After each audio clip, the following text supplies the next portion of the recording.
はい、こんにちは。タモン丸のカンコレ、タモン丸です。本日は、私の、タモン丸の、艦隊のね、分析をやっていこうかなと思って、配信をしていこうと思います。いやー、本当にね、寒い日が続きますが、皆さんはどうお過ごしでしょうか。私も、年のせいか、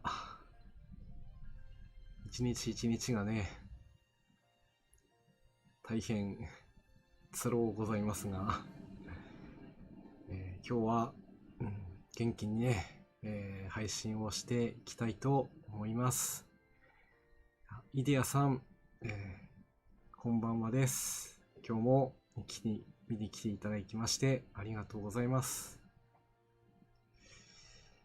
今ちょうど、アップデートがね、されている最中ということもあって、時間が合えば新しい情報も、徐々に公開されていきますので、もしそこら辺の情報もね、わかりましたら、皆さんとお話ししていければなと思います。空母93さん、こんばんはです。節分のね、イベントもなかなかハードなスケジュールでしたが、無事に、終わることができてよかったと思っております。それでは、今日は私の艦隊の紹介ということもありますけども、またね、スクさんから、イラスト新しいのが更新されたのもありましたので、番組の途中でそれらも紹介していこうかなと思います。金谷さん、今日もこんばんはです。それでは早速始めていきたいと思います。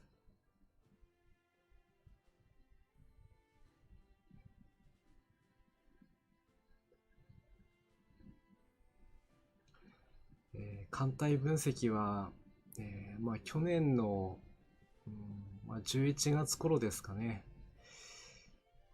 まだ配信を始めて、今度のイベントどうしようかななんて考えながら、ちょっと自分の艦隊を見直してみようかなということで、以前一回やったことがありましたが、それから約4ヶ月経って、改めてやってみようと思いました。ちょうど、前回イベントの反省なんかもね、したところで、では実際中身はどうなのかなっていうのも、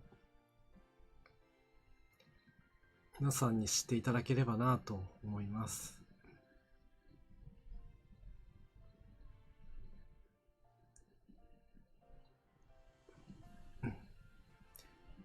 こちらが、私の艦隊のね、経験値の、状態をグラフ化されているものですね。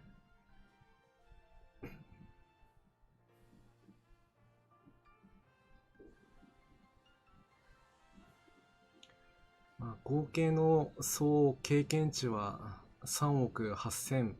ということで、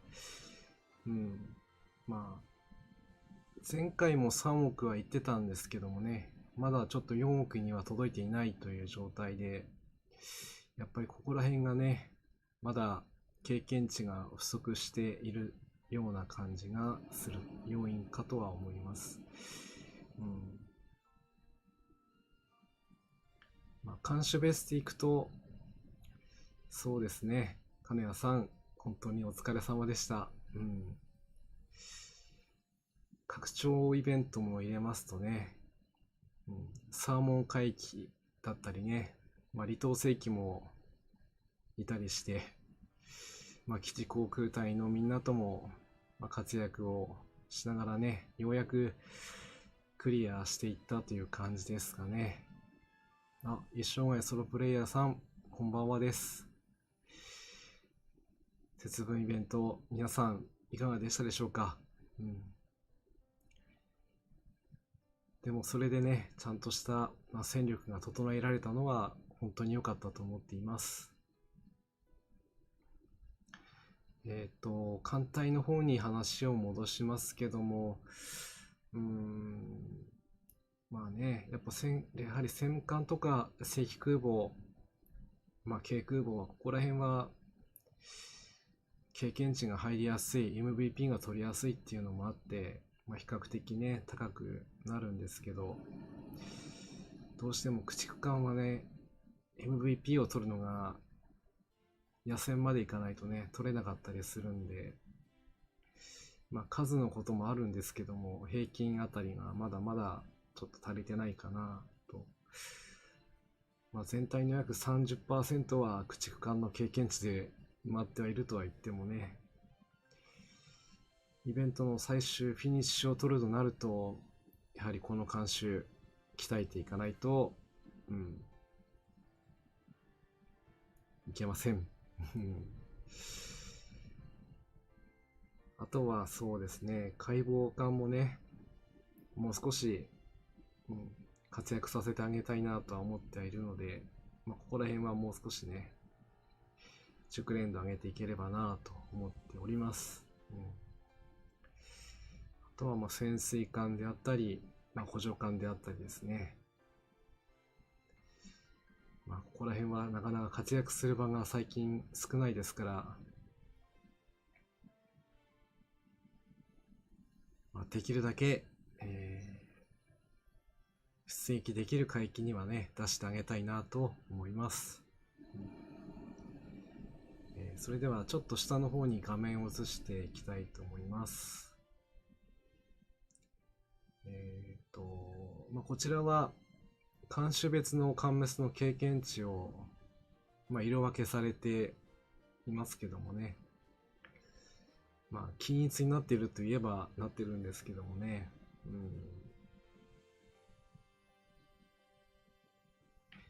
皆さんの艦隊分析をするとどんな感じになるんでしょうかね。私の場合はこんな感じで分布にはなっているようですね。駆逐艦が1億2000万という経験値、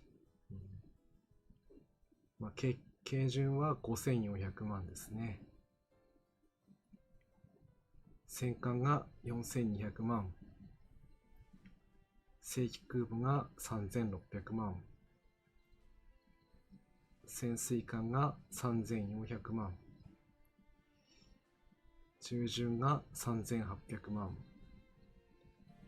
軽空母が2100万、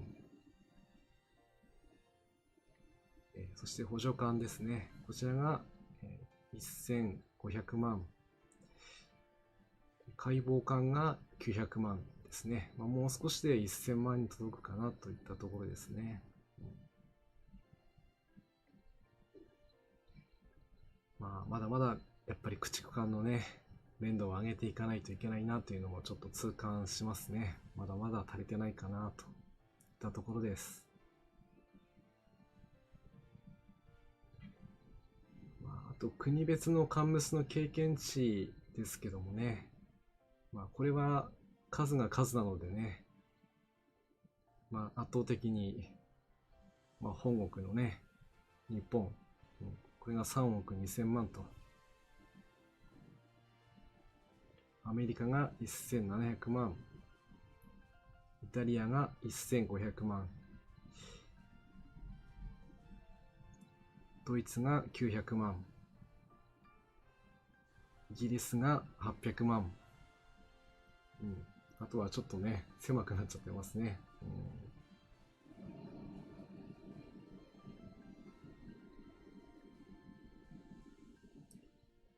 あとはそうですね、こちらが監修別の連動ですね。それを、横棒にしたものになりますけども、ちょっとこれだとね、よく分かりづらいというところがあるので、大雑把に言いますと、連動が90ですね。ここにいるカンムスの数が一番多いわけなんですけども、種類でいくと、補助管、潜水艦、解剖艦ですね。解剖艦が特にここが一番多いところですね。なかなかここから経験値が、必要になってしまうので、ここから100まで上げるっていうのはなかなかちょっと大変になってはきていますね。で、駆逐艦もね、やっぱりここは一番数が多い40ということでね。あとは軽巡、重巡、戦艦が1と、そういう感じになります。あと100以上のところになってきますとね、やっぱり駆逐艦の数も、当然多いんですけども、意外と潜水艦もね、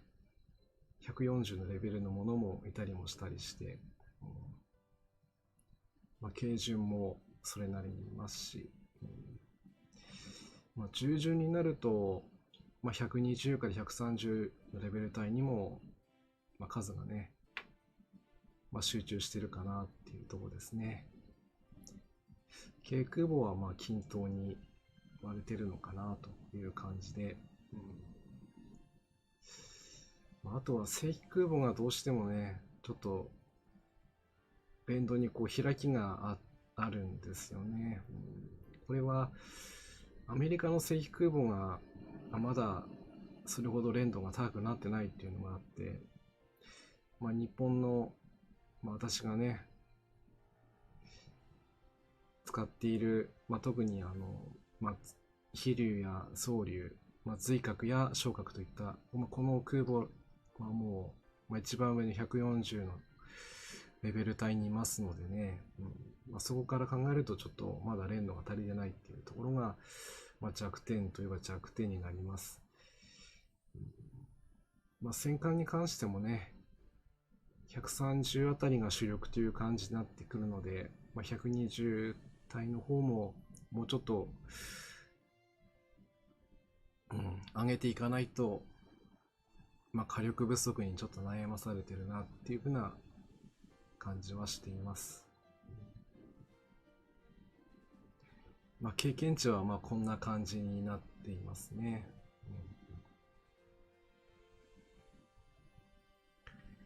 それと、今日番組の、冒頭といいますか、説明欄に書いたんですけども、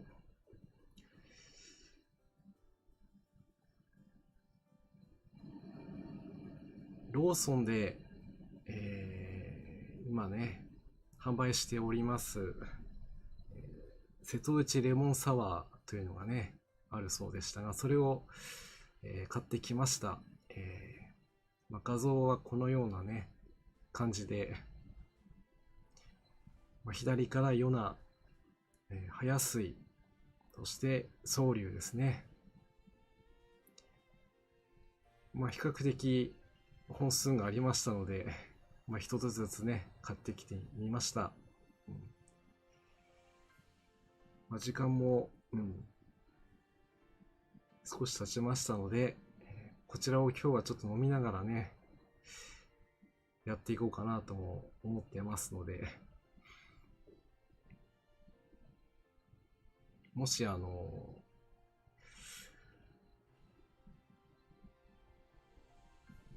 まれる方もいらっしゃれば飲んでいただけると嬉しいです。普段の、カンコレでやってる時はあんまりお酒とかはね飲まないようにしてます。どうしてもこのゲーム、ご進軍しちゃうとね取り返しがつかないこともあったりするので、出撃の時には、アルコールはね、極力取らないようにと思ってやっておりましたけど、今日は出撃とかはないというのと、こういったイベントもありましたので、1本開けさせていただきます。どれにしようかな。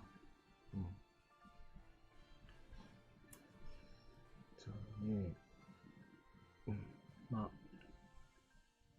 あ、水分補給ということで、早水をね、じゃあこちらをいただかせていただきます。カチャッと。はい。はい。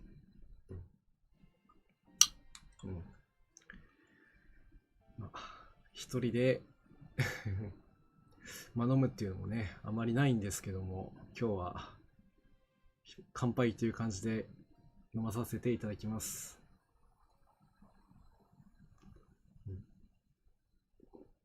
ああ、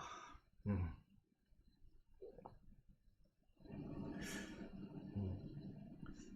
炭酸もそれなりに、効いてますし、飲みやすいですね。まあね、本当に前回のイベントの時は、胃が痛いとかね、見ているのもちょっとっていう風な感じもコメントでもらいましたけども、今日はそういったことはありませんので、気を楽にしてね、見ていただければと思います。TS 山さん、こんばんはです。節分任務もお疲れでした。空母93、お酒が飲めるのは羨ましいということで、普段は飲んだりしないんですけど、今日はちょっとすいません、飲まさせていただいております。はい。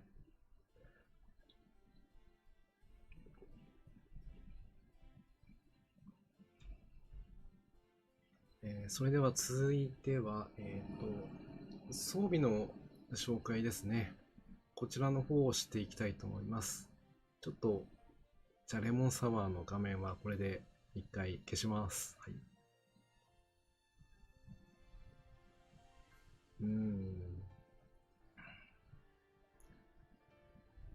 ただな、装備は本当数が多いんで、何から話していったらいいものやら。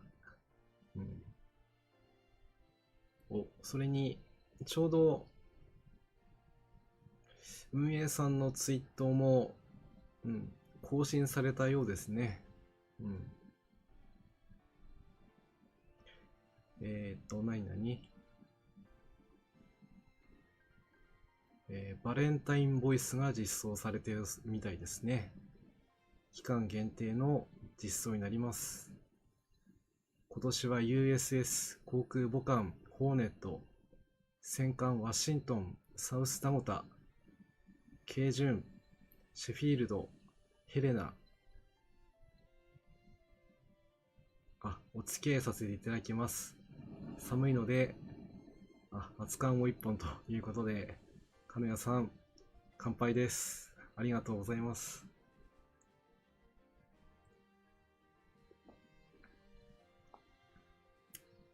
あとはバレンタインボイスの続きでは、有明ですね。そして、お芋の、秋冬姿から通常制服に戻って少し寒い白露しぐれ今だけの応援ボイス松形駆逐艦の松と竹も鎮守府初めてのバレンタインボイスの実装と、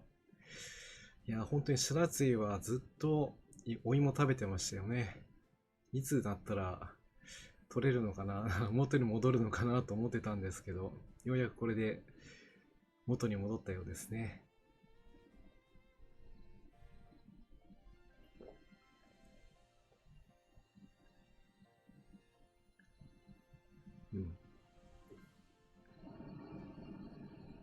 そして軽順のパースも参戦。期間限定実装開始です。従来のカンムスバレンタインモードに加え、豪州軽順パースが新規に参戦。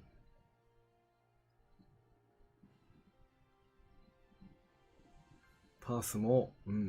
鎮守府に染まっていくと、そういうことなんでしょうね。工作艦の証も実装開始と。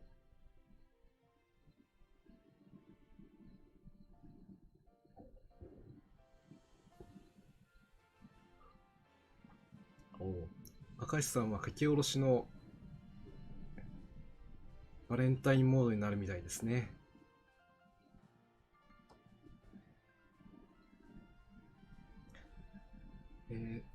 最1000人の装備興味あり参考にさせていただきます。いやいや、私の装備というのもまだまだ本当に、まあ、長い道のりになります。まあそういったものをちょっと見ていただければなと思います。ではね、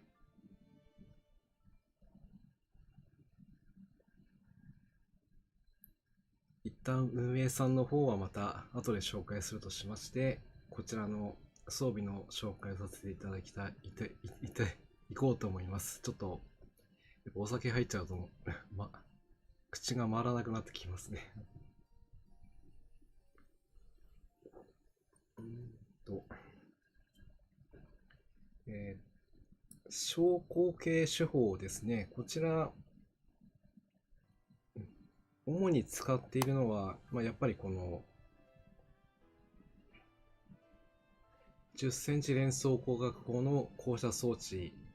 ですね。今のところ、4つ回収が終了したものがあります。これも、話せばね、長くなっちゃうところはあるんですけども、簡単に話すと、これを装備することによって艦隊のね、対空能力が高まる、このことにつきます。火力も、もちろん高まるのもあるんですけども、艦隊の道中をね、攻略進んでいくには、どうしても、艦載機だけでは防ぎきれません。そこで、この降車装置をね、装備することで、今まで海域をね、攻略してきました。そういった意味では、今4つありますけども、あと2つくらいはね、作っていきたいと思います。すくさん、こんにちはです。今日もよろしくお願いします。一生涯ソロプレイヤーさん、装備関連で思ったのですが、錦水仙回はいくつほどあればいいですかという問い合わせですね。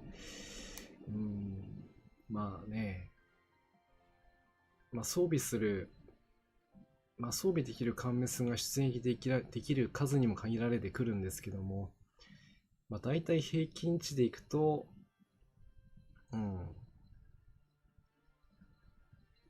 大体1スロットに装備させれば、制空値が大体20から30くらいは取ることができます。今までの体感でいくと、制空を、優勢を取るのはちょっと難しいので、機構レベルであれば、大体多くても200、制空値200くらいあれば、艦隊のね、防空はこれでなんとか、こちらの方から弾着乾燥射撃ができなくても、相手からされることがない、機構状態にすることができれば、同等の戦いをすることができます。先ほど20から30というお話をしましたので、どうしてもその数を、防空としてやらなければいけないという状態であれば、それ以上は多分ないとは思いたいので、おそらく、それから逆算していくと、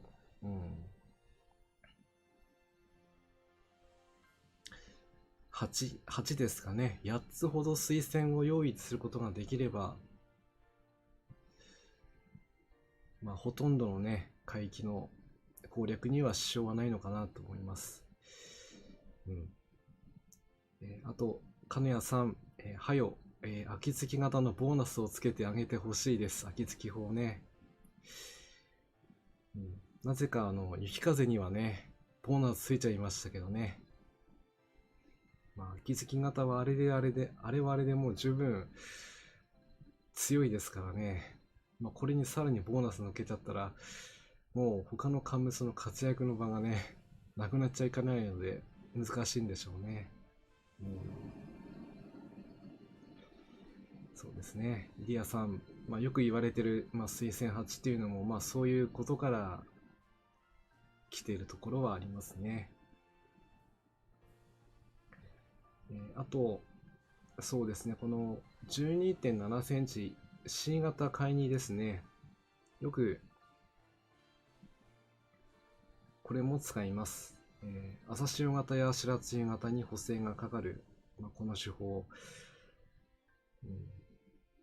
ほんの少しではありますけどもね、対空はちょっと弱いですけど、鍛えてあげると、まあ、特に夕立とかしぐれあたりはね、これで火力を高めることができます。そうですね、金谷さん、推薦の数は自分は4の倍数を目標に増やしました。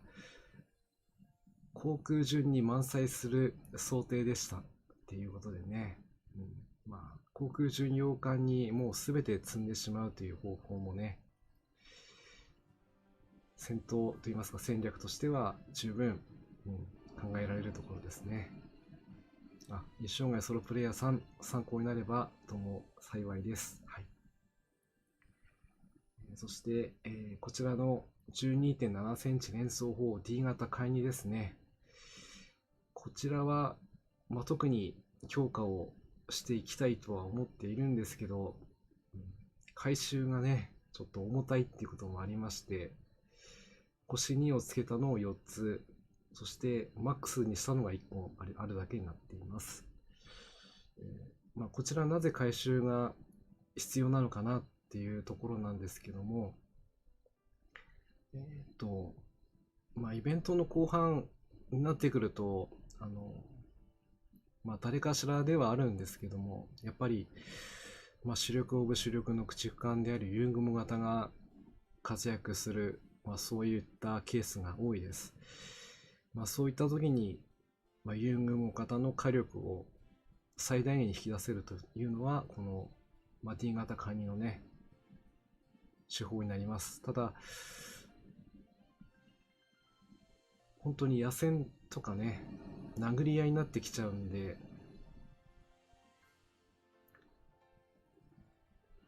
まあ、こちらは本当に魚雷カットインにするか、もう連撃にするか、もうここをどういう風にするかは、もう皆さんのね、考え方次第かなと思います。スクさん、推薦もね、まあ、増やせる時に増やせればいいと思います。まあ、これがなければ、まあ、クリアできないとかそういうわけではないので、まあ、あとは単勝灯もね、まあ、強くしていければとは思ってはいますけど、今のところまだそこは後でまた紹介したいと思います。まあ、あと小型手法に関しては、ちょっとあと趣味の域になっちゃうので、まあ、あとざっと、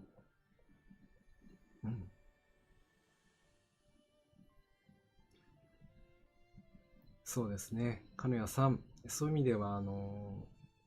まあ、クリスマスの時に選ぶことが一つできましたからね。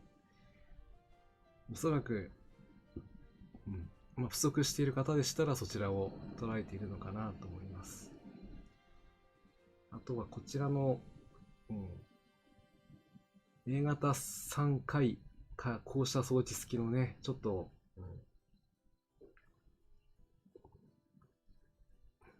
こちらの装備に関しては、暁型特産ですね。に装備すると補正が入ります。ということで、ちょっとだけ、まあそういうこともありまして、作ってしまいましたが、まあ、暁ちゃんがね、活躍するイベントが来れば、この装備をまた光るんじゃないかなと思います。そして、こちらが 12.7 センチ連装砲 B 型海4降射装置ですね。白露としぐれ妖精が乗ってるこの装備、まあ気づき砲ほどではありませんけども、非常に高い対空能力を持っています。まあ、白露型をメインに使っている提督さんでしたら、この装備ね、まあ、ちょっと回収が重いっていうのもあるんですけども、強化できればかなり戦力アップにはつながっていきますので、まあ、参考までにと思います。ちょっと回収がね、本当重いんでね。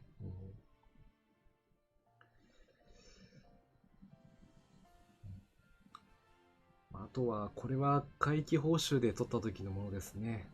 まあ、5インチ単装砲 MK30 回プラス GFCS マーク37。まあね、ちょっとこれは近代兵装という感じもして、ちょっとまた話が変わってきちゃうんですけどもね。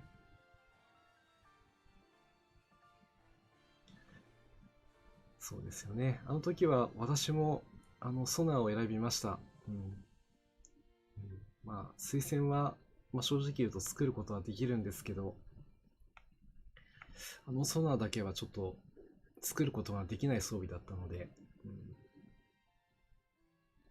あの時はね、その装備を選ばせてもらいました。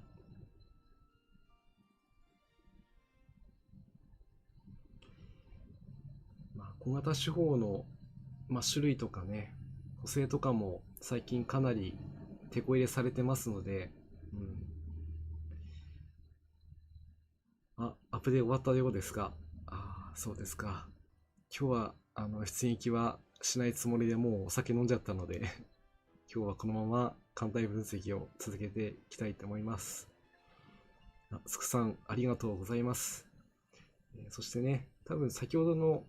5インチ砲は射程が中になってしまうっていうところが、まあ、欠点といえば欠点なんですけども、まあ、これも、まあ、長所と捉えるか、そこら辺はね、難しいところかなと思います。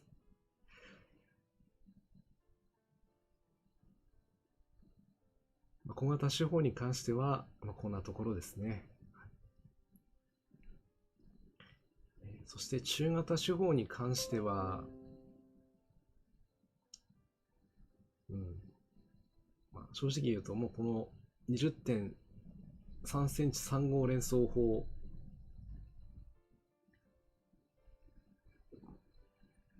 こちらの方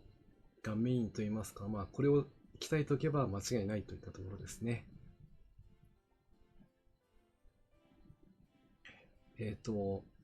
普段何飲むんですかというふうなコメントでしたけども、正直普段はね、お酒は、まあビールとかは飲むんですけど、カンコレ中はお酒は、まあ飲まないようにしています。やっぱりこう出撃とかね、しちゃうと非常に悲しい結果になってしまうので、まあ今日は、まあ出撃をしないといったこともありましたし、おそらく先ほど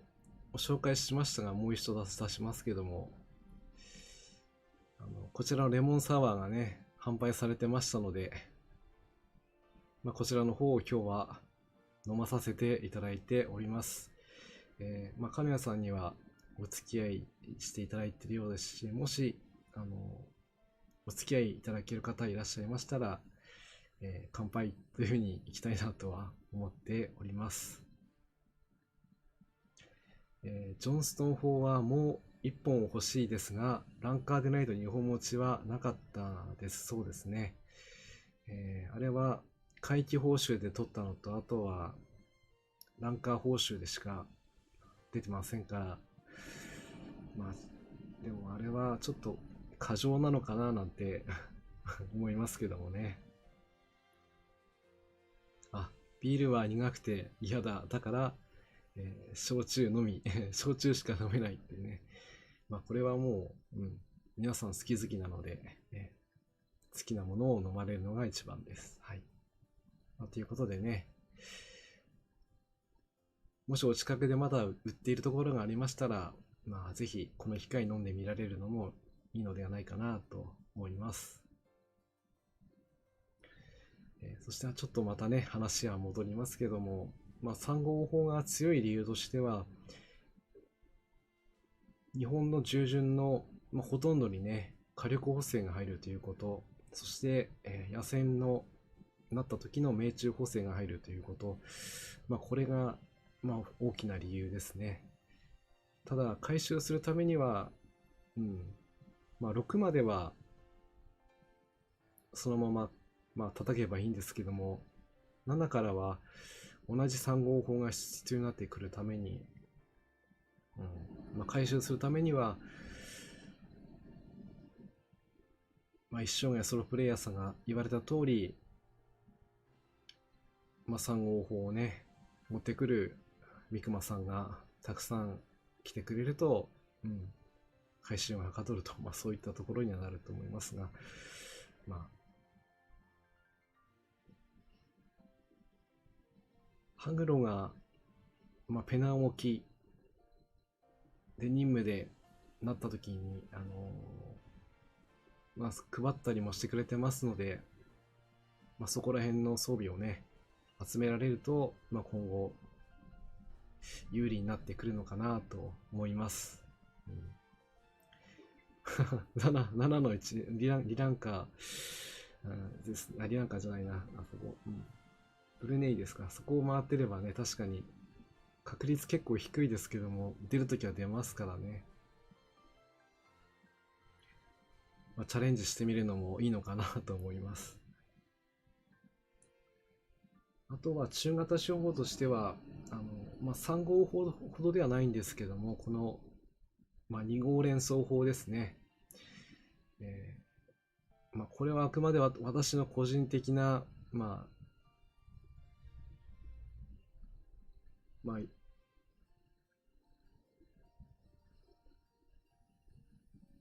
まあ、感想というか、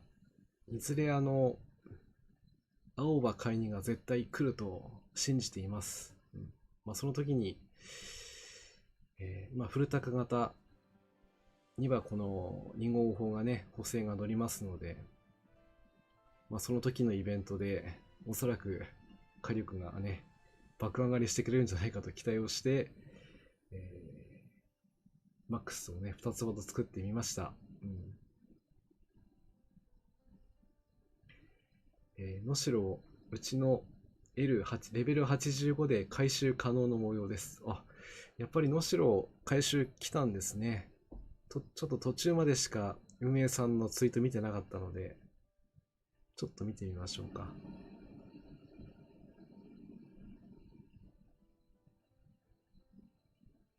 能代型買い2の実装。階層設計図と戦闘商法が必要ということですね。なるほど。まあ、7の1を行くためには、うん。うん。まあ、駆逐艦のレベル上げにもちょうどいいところでもありますので、まあ、挑戦をしてみてみてもいいのかなと思いますし、まあ、今月もし時間があれば7の1の攻略もね、まあ、戦果稼ぎという攻略になっちゃうんですけども、やっていこうかなとも思います。そうですね。大型建造出るときもありますからね。金谷さん、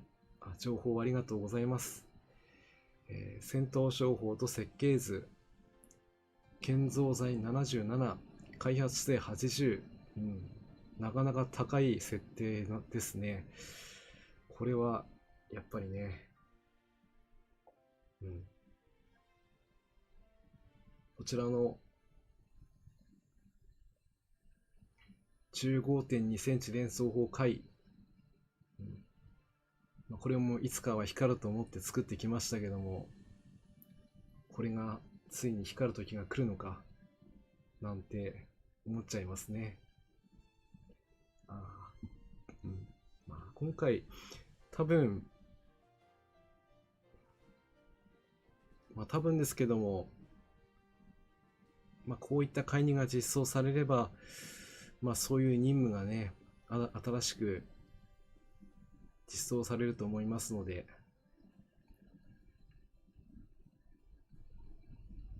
それで戦闘商法もね、取れたりできるんじゃないかなと期待をしておきましょう。はい。あとその他もいろいろアップデートで書いてますね。うん。ちょっとここは長くなりそうなので、また後にしましょう。はい。ちょっと中型砲に関してはね、種類が多いのでこのくらいにしておきましょうというのもね、ちょっとあれなんですけど、あとこれだけね、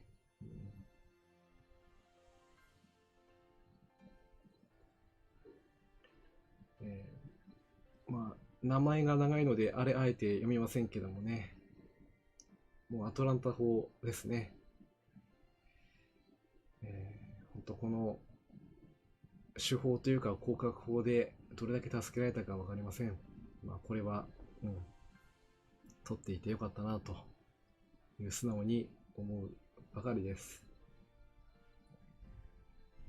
またもし取れる機会があれば、全力で取りに行きたいなというところですね。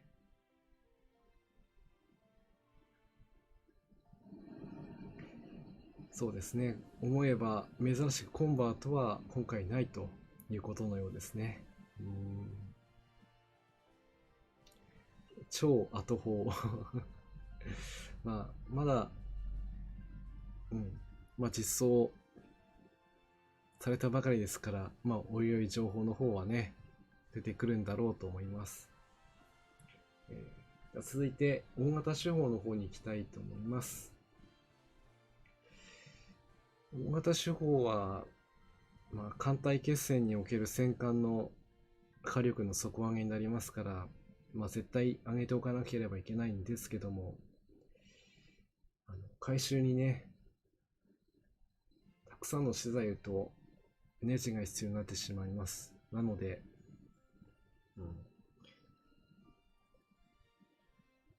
本当始めた当初は、この41センチ連装砲をね、強化したりしてたんですけども、だんだんこう火力がね、足りなくなってきて、この手法から、こちらの姿勢41三連装法になって、火力を少し底上げしたくらいで頑張ってたんですけども、これでも足りなくなってきて、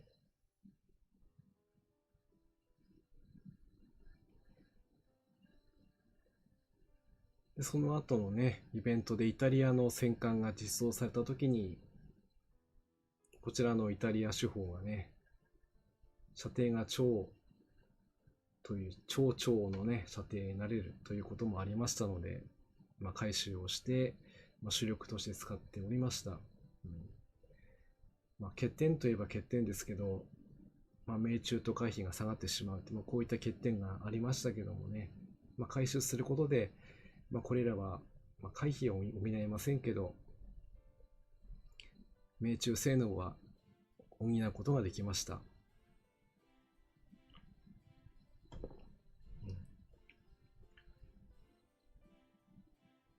そしてそれからまたね、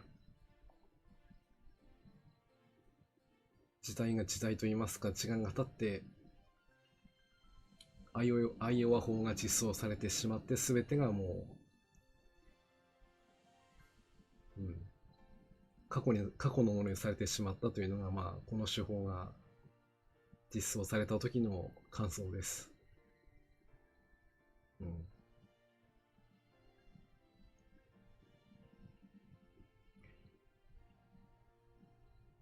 能代会議は、オートジャイロが限定装備第4スロットですか。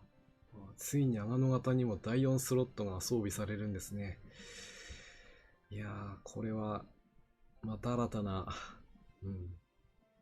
新たな戦いを予感させますね。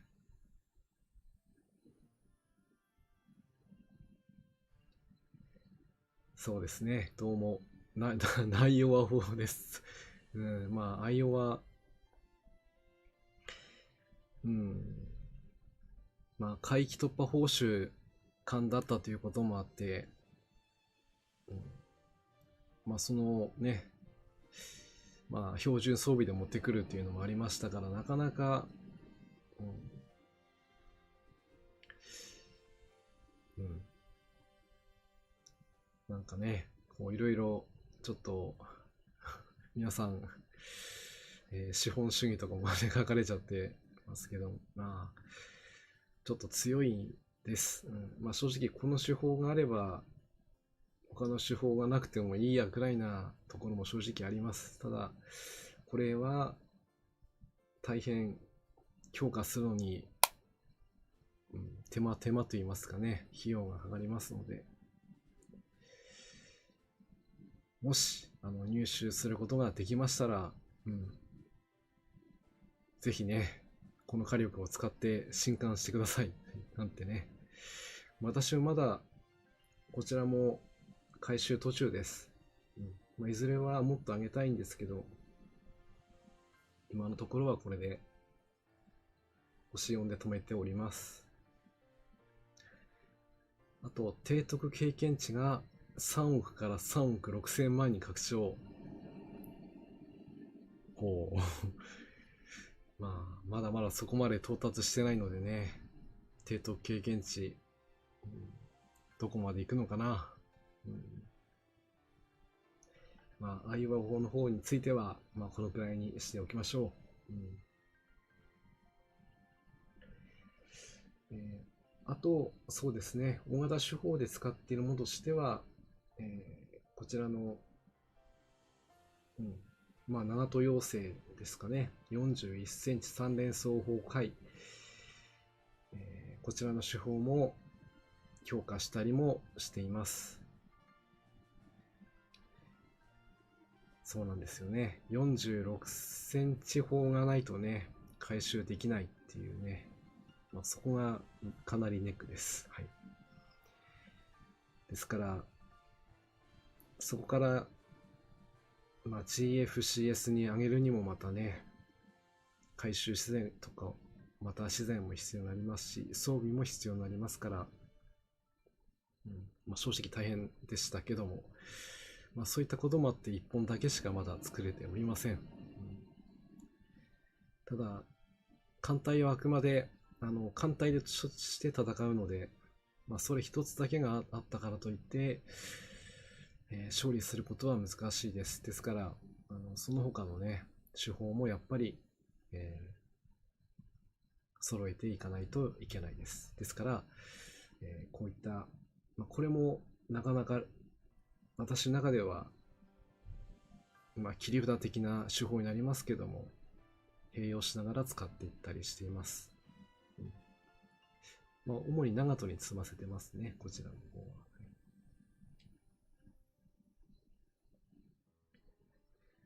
そして、こちら、46センチ3連装法回ですね。こちらは、まあ私は、たまたま、ランカー報酬でね、配ってくれた時に取ることができて、本当に嬉しかったです。うん、正直嬉しかったです、ね。これを作ろうと思ったら大変労力がいる装備だったものですから、本当にね、取れてよかったなと思いつつも、装備できるカンメスにどうしても限りといいますか、まあ、補正がね、まあ、フィット法じゃないとちょっと威力が発揮できないという欠点もありますので、まあ、それ以外のことであれば、もうかなり、うん、期待が持てる手法ですね。あ、こちらの方はマックスにされたんですね。うん。大和、武蔵、うん。活躍できるときには、もうぜひね、使ってあげたい装備の一つです。皆さんありがとうございます。本当にね、まさかもらえるとは思っていなかったので、本当に嬉しかったです。はい。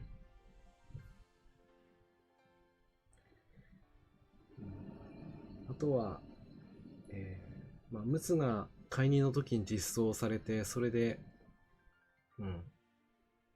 装備を任務で報酬としていただけた41連装法解任ですね。こちらの方も、陸奥解任の方には補正が入ったりもしますし、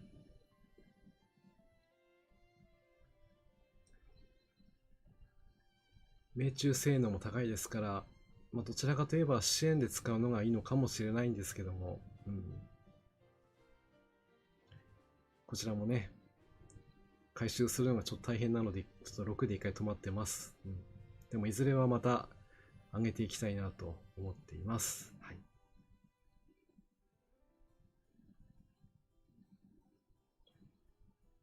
大型手法も本当に種類が多くなってきてしまっているので、どれを何やったらいいか非常に迷うところではあるんですけども、可能な限りね、数と、あとは回収値をね、上げていきたいなと思っております。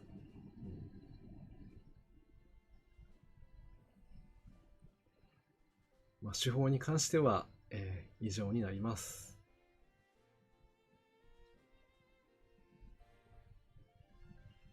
続けて副砲ですね。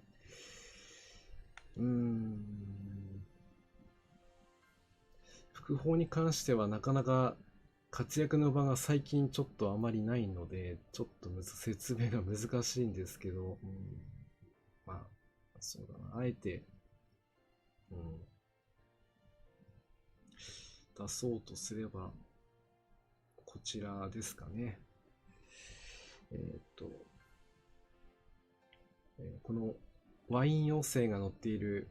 90mm 単装光学砲ですね。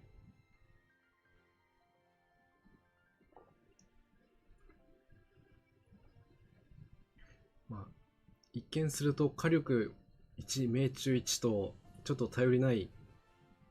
感じもしますけども、そうですね、戦艦手法はどうしても回収資材も装備もね必要になってくるので、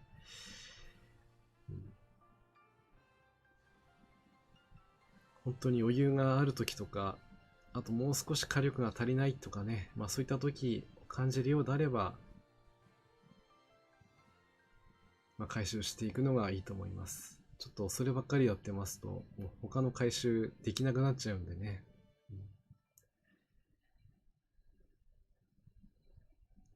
そして、広角砲に関して、これは直接広角砲とは関係ないんですけども、よく皆さん連合艦隊を組まれているときに、こちらの艦隊の防空能力と、敵型の、深海戦艦側の、防空能力に比べたときに、深海戦艦側の防空能力の方がやっぱり高いというか強いようなイメージがあります。これは何でかというと、このゲームの仕様上そうなってしまってるそうなんですけども、地球がね、非常に高い対空防空能力を持っています。これによってもう艦隊の防空がもう地球によって底上げされちゃってる状態なんですね。さらに悪いことに、もう地球をそこで倒したとしても、防空能力は生きているんですね。もうそこに存在するだけで完成されてると。もうこれ仕様だからどうしようもないんですね。余談でしたけどもね、そういったこともありまして、開幕でどれだけ攻撃をね、当てて倒したとしても、こちらの関西機が無傷で済まないというのは、そういう理由があります。まあ、我々の方は我々の方で、ちゃんとした防空能力を高めていかなくちゃいけないんですけども、まあ、そういった時に必要になってくるのが、まあ、先ほどで ありました秋月砲であったり、降射装置であったり、まあ、これらを駆使して艦隊のね空を守っていくわけなんですが、まあ、その意味でもこの降射装置、降射砲、これがかなり強力です。まあ、ちょっと説明不足なところもあるとは思いますが、もし可能であればこれ一つだけでもね作っておくと結構、道中空襲は切り抜けやすくなると思います。これを装備した、マヤ界には、だいぶ頼もしくなりますので、これはぜひおすすめです。ただ、これ入手するのが、確かイタリアカンムスじゃないと持ってこなかったような気がします。確かそうだったはず。まだ回収するのはそれほど難しくないので、入手することさえできれば、といったところだと思います。一生涯ソロプレイヤー3、回収機は関西機でとどめていますね。そうですね。まあ、関西機も特に制空値をね高めないことには、攻略がおぼつきませんので、まあ、優先順位としては、やはり艦隊の制空権を確保できる、まあ、そこからやっぱり始めていかないといけないと思います。そこはね。まあ、そんな感じで、副砲に関してはちょっと大雑把なんですけども、こんな感じで。そして、魚雷ですね。まあ、魚雷はいくつあっても、足りないですけどもね。そうですよね。対空カットインは派手なので、確かにね、まあ、発動すればそれだけで固定ダメージといいますか、落としてはくれるんですけども、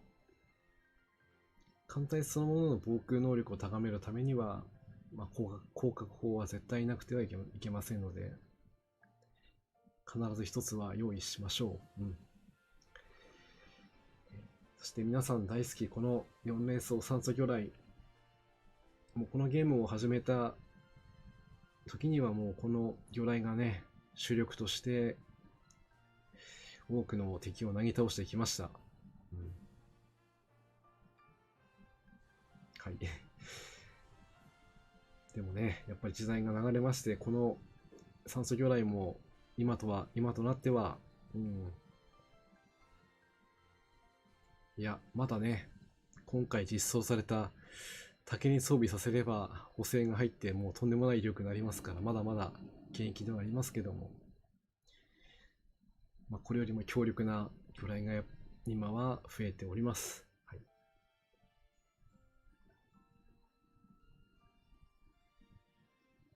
こちらもね、皆さんいつもお世話になっていると思います。5連装酸素魚雷、大井北上会員になってね、来ると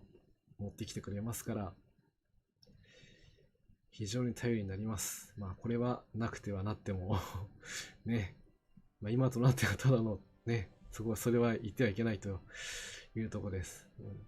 まだまだ酸素魚雷は回収資材としてなくてはならない装備なので、皆さんちゃんと持ってみましょうね。そして、5連装酸素魚雷に関してはまだまだ現役です。まあ、これに関してはまだまだ今後もね、主力として活躍してくれますね。ただね、6からは同じ5連装が必要になっちゃうんで、なかなかマックスまで上げるのは大変です。なので、今のところ、マックスは1つだけ、まあ、7までを2つほど作っております。まあ、いずれはもう一個ぐらいはね、マックス作りたいなと思っています。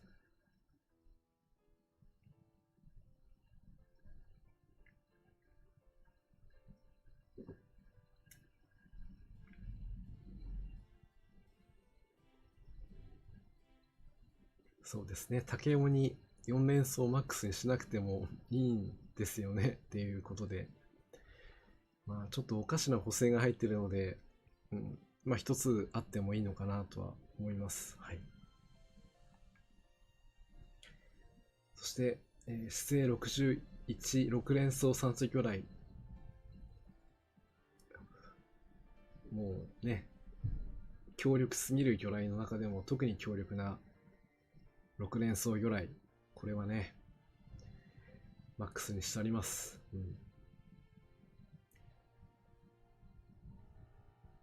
これにも何回も助けられてきました。まあ、今後もね、主力として頑張ってもらいたいと思います。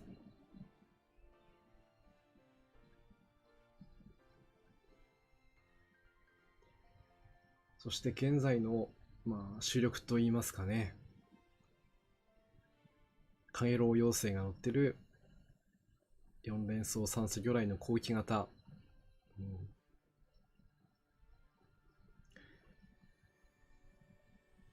まあ、任務でも配られましたけども、まあ、今後もね、この魚雷は主力として活躍していくことはまず間違いないだろうと思っております。3つまではマックスにしましたので、もう1個ね、これをマックスするのに、酸素魚雷が必要になりますので、皆さん廃棄しないようにしましょう。ね。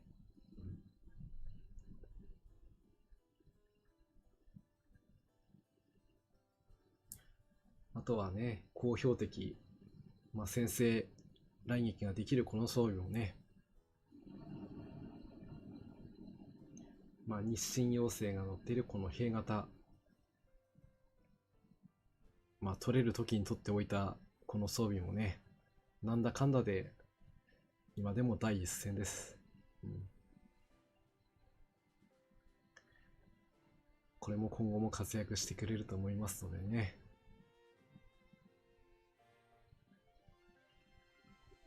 皆さんもよく使われてるんじゃないかと思います。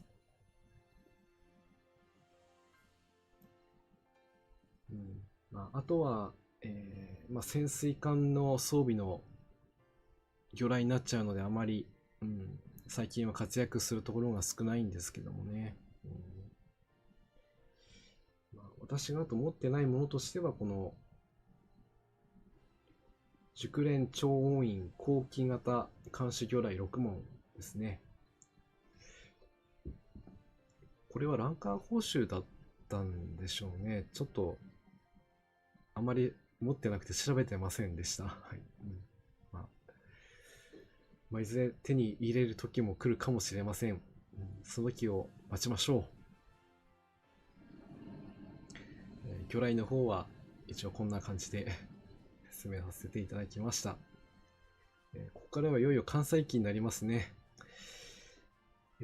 関西機はちょっとね、数多いんで、これどうしましょうかね、これ。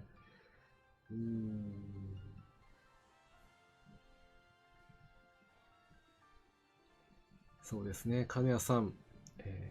雪風、しぐれ、かすみ、長波といったね、魚雷カットインイエスの補正が入るから、まあ、この4連装後期型はね、外せないところです、本当にね。切り札として、運用しております。まあ、先ほど、一生涯ソロプレイヤーさんも言っていらっしゃいました、関西機の回収に関してもね、初めのうちは、まあ、どれからどれをと言ってもちょっと難しいんですけども、まあ、私が最初に手をつけたのは、こちらの冷戦艦船52型の熟練ですね。まあ、実装された当時はまだまあ、基地航空隊という概念がなかったので、あまり意識してなかったんですけども、航続距離というね、まあ、ステータスが活かせる上で、制空を確保できるという戦闘機はどれかなという、まあ、当時としては、まあ、この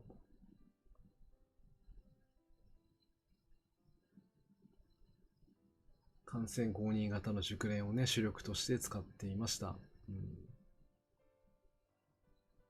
まあ、もちろん21型も作ってはいたんですけども、まあ、私個人的にこっちの方が好きだったというだけの理由で使っていました。数でいくと、まあ、全部で5つ作りましたけども、でも回収するのにやっぱり大変でしたので、マックスを1つだけ、あと6を1つ作ったのみにはしてあります。まあ、制空争いの補正をするときには、まあ、このユニットでね、まあ、調整したりもしています。まあ、これは任務で取ることもできますので、まあ、取って運用してみるのも面白いのかなと思います。では主力は何なのと言われると、まあこれはもう多分皆さんと一緒になっちゃうんですけども、まあ、やっぱりヤマト隊のゼロ戦53型ですね。まあ、これはもうほぼ間違いなく皆さん、頼りになる装備だと思います。まあ、もちろんこれにグレードアップさせなければいけないっていうわけではないですから、まあ、それは皆さん使い方によって違ってくるのかなと思いますけども、まあ、いれば間違いなく、主力で使うことになるでしょうね。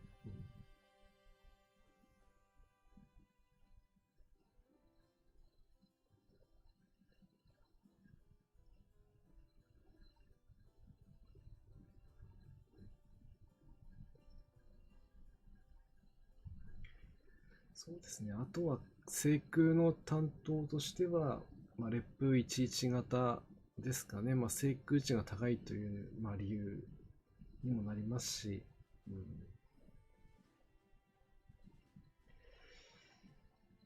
まあ、ここら辺は、まあ、回収ができないから、ちょっと、力不足になっているところは正直なめないですけど、まだまだ、もちろん現役ではあります。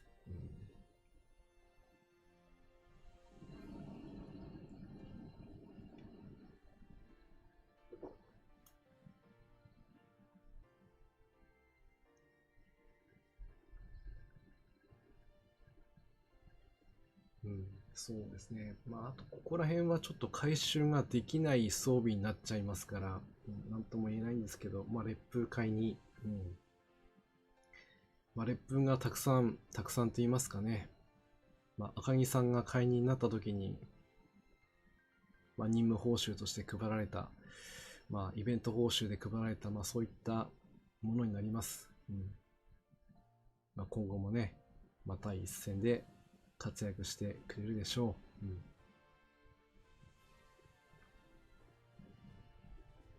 そして、続いては、感情爆撃機。感情爆撃機もね、いろんな種類が出ちゃってますからね。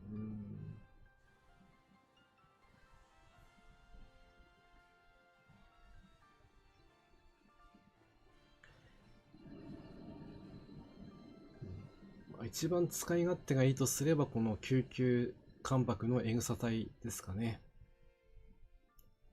総流、まあ、カニの、まあ、装備として、持ってきてくれます。まあ、今は回収することもね、できますから、まあ、ちょっと大変ですけどもね。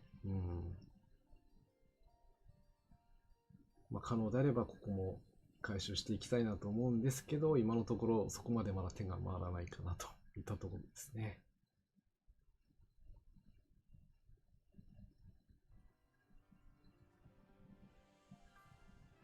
そして水星のエグサタイ、こちらもまあこれは強いですね。うん。まあ間違いなく、まあ、入ってくる装備の一つですね。うん、そうですね。うん、冷戦21型から21熟練、まあ、52熟練と進化して回収を引き継ぐのが、まあ確かに非常にいいです。うん、まあ、任務更新しても安めですからね。F6、F は強くて量産にはね、ちょっとね、まあ中にはそれをもう主力にしてる方は主力にしてますから、まあそれはもう参考にさせていただいておりますっていうぐらいにしております。かなり回収は大変です。うん、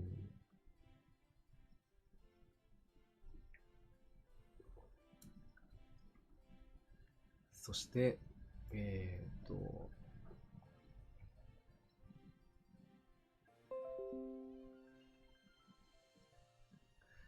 うん。まあ先日リスナーさんからもちょっと相談されたと言いますか、この装備どうしたらいいのっていうふうな話があったんで、まあちょっと少しだけお話しさせてもらうと、通常の戦闘では、まあそれなりです。うん、ただ、まあ、この装備の利点としては、えーまあ、基地型の深海生界に対してダメージを与えることができると、まあ、そこにつきます。その装備としての火力であれば、まあまあ、うん、高いですので、まあ、通常の海域でいくと4の5であったり、あとは4の3であったり、まあ、そういった海域であれば、うん、十分活躍できる装備なんでね、うん、その時にはぜひ使ってあげてください。姿勢難産忘れないでねということでね。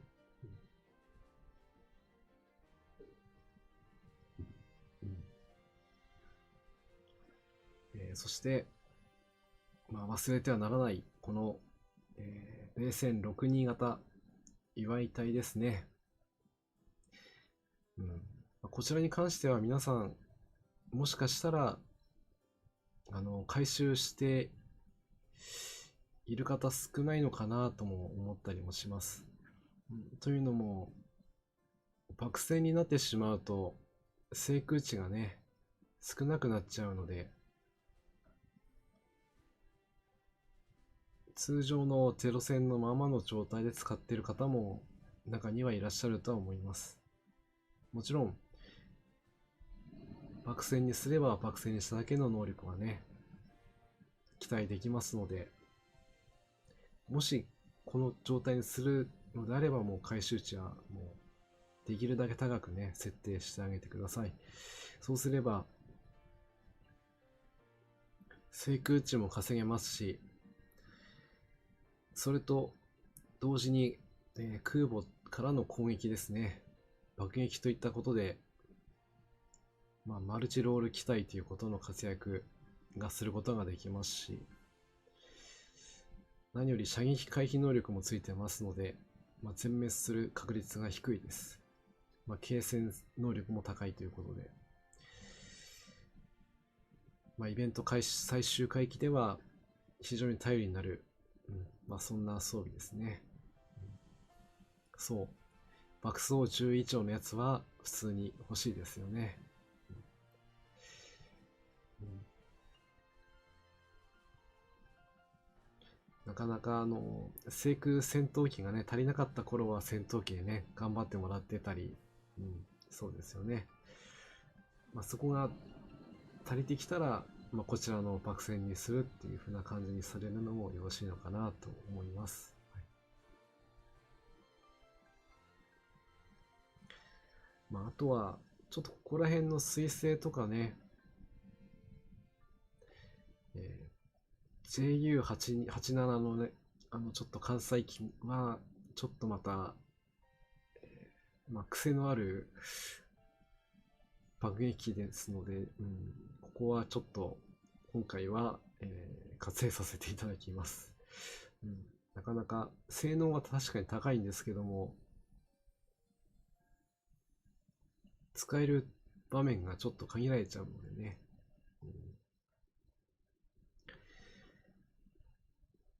あと一つだけ簡白で紹介したいのが、こちら、99式簡白22型ですね。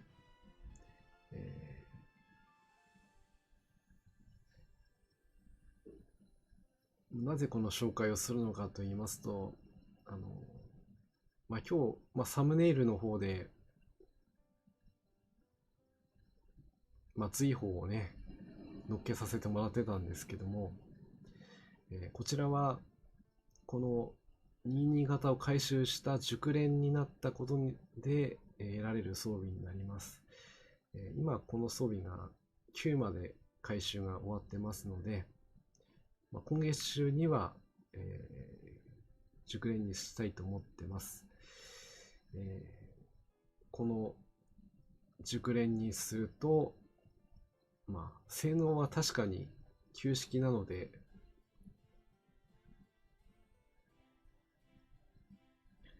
必ず必要というわけではないんですけども、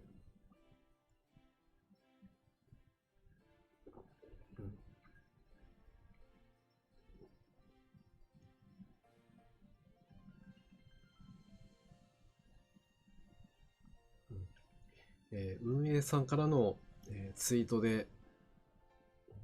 これからさらに何か進化するということが示唆されています。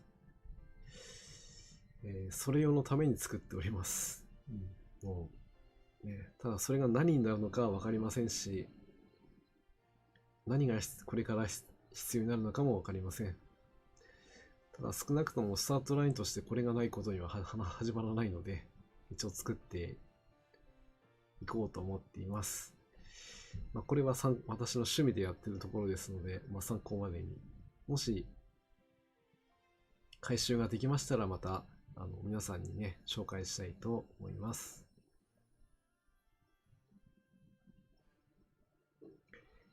感情爆撃機に関しては以上になります。続いて、感情攻撃機。感情攻撃機に関しては、やっぱりこの97艦攻友永隊ですね。もうこの隊にはいつも助けられてばっかりです。友永隊長にはいつもね、助けてもらっております。回収もすることができるようになったので、それでもまだ3しか上げてないんですけども、ここも徐々にね、回収して、今後もね、活躍してもらいたいと思います。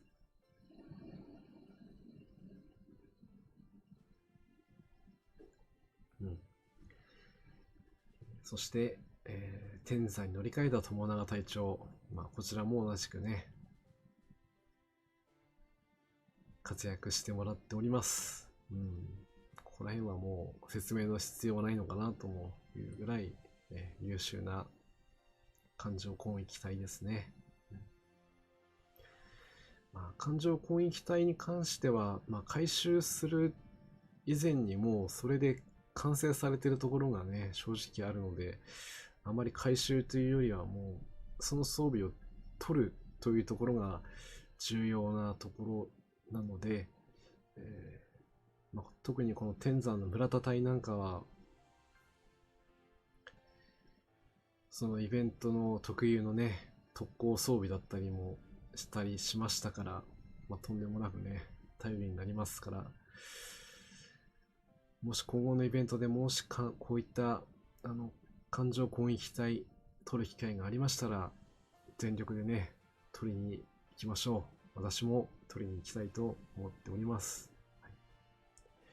よく村田隊が落ちておられるぞとよく言われますけどもね、そんな村田隊ももう3体もいてくれるというのは非常に心強いというよりは頼りにしすぎているところもあってちょっとあれなんですけど、今後も頼りにさせていただきたいと思います。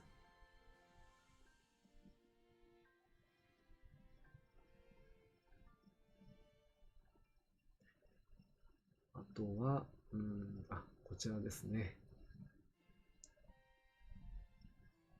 天山12型鋼ですね。一つだけ作ってあります。これは完全に趣味で作ったようなものではあるんですけども、本当はこれを使ってある装備を作ろうと思ったんですが、その装備が、たまたま任務報酬で配られちゃったので、そのまま浮いてしまったというのが正直なところです。でも、何かの役に立つ可能性はあるのでね、一つ作ってみてもいいのかな。これは完全に趣味のちょっと範疇になっちゃうので、紹介だけさせていただきました。はい。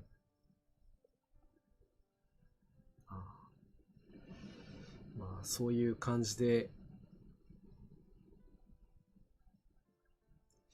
時間の方もね、もうだいぶ経って間もなく9時になろうとしています。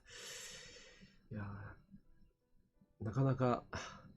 ペース配分をちょっとよく考えていなかったので、だいぶ時間が経つのが早く感じられるかとは思いますけども、今日の、艦隊分析は、ここまでということにさせていただきたいと思います。残りの方はまた次回やっていきたいと思いますので、よろしくお願いします。もうちょっとね、早くやっていればよかったんですけど、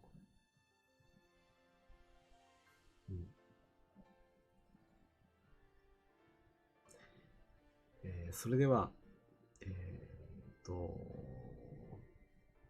今日冒頭にちょっとお話ししました、スクさんのね、また新たな、静止画が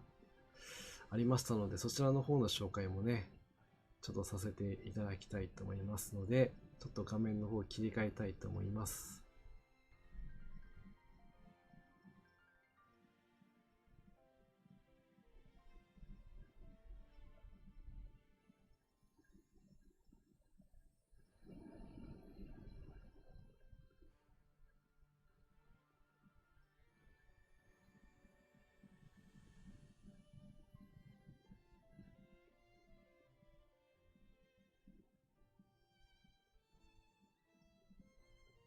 はい、こちらですね。ニコニコ動画の方で、公開されているイラストです。風雲と、飛竜がね、こう、平和な日常をこう描いた一枚、非常にいいと思います。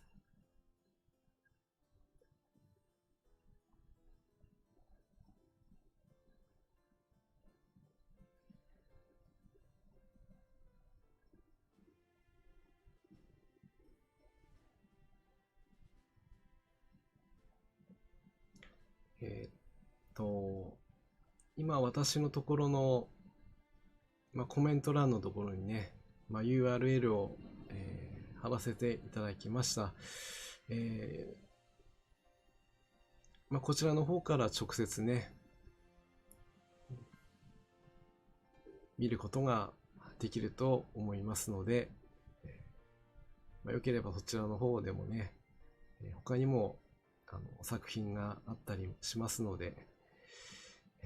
見ていただきて楽しまれてもいいんじゃないのかなと思いまして紹介させていただきました。はい。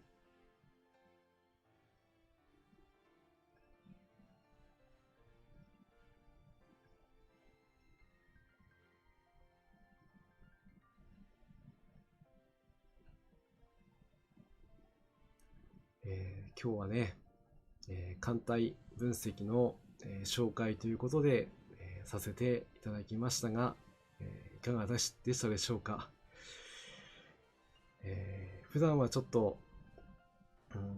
お酒を飲んだりすることがね、なかったり、こういった紹介もなかったりと、なかなか、ペースがね、つかめなかったりもして、今日は、うまくできるかなと、内心思いつつ始めてしまいましたけども、どうにかこうにか形になったのかなとは思っております。スクさん、TS 山さん、カメヤさん、一生涯ソロプレイヤーさん、空母9さん、イディアさん、他にも、見に来ていただきました皆さん、本当に今日もね、お付き合いいただいてありがとうございます。次回もこちらの、続きをね、やっていこうと思いますので、よろしくお願いいたします。本日は、多聞丸のカンコレ、多聞丸です。艦隊分析、ちょっと中途半端になっちゃいましたけども、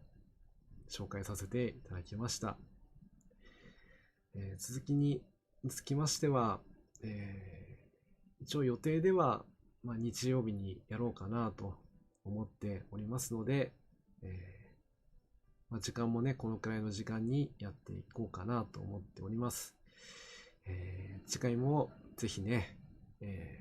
見に来ていただきたいと思います。次回も出演機はないので、もしかしたらまた、いっぱいやってるのかななんて思いますのでね、皆さん気楽に見に来ていただきたいと思います。それでは、失礼いたしとうございます。ではまた次回お会いいたしましょう。じゃあね。